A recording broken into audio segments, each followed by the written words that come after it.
Hello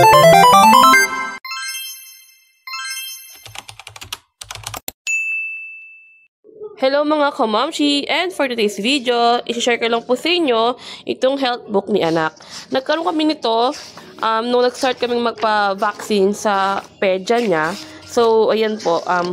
So, syempre yung pedya niya may listahan ng every year, every month kung ano dapat yung itulok sa kanya. So, nakalista po dyan kung kailan kami huling nagpunta. Tapos yung weight niya.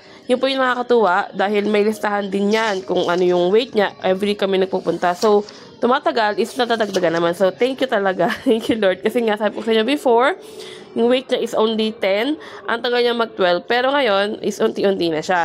So, sa listahan niya, sa ngayon, yan,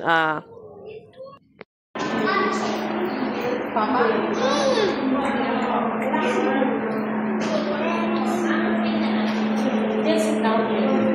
Let's go.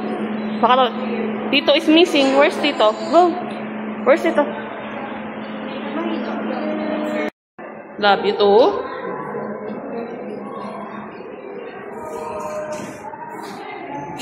What's that?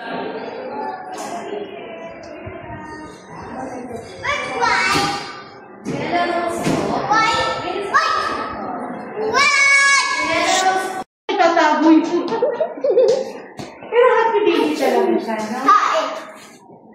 Sa school. Ay, di ganyan din, Dok. Mas malala. Uy, may nagpapanggap ko yan sa school na mabait na tahilo.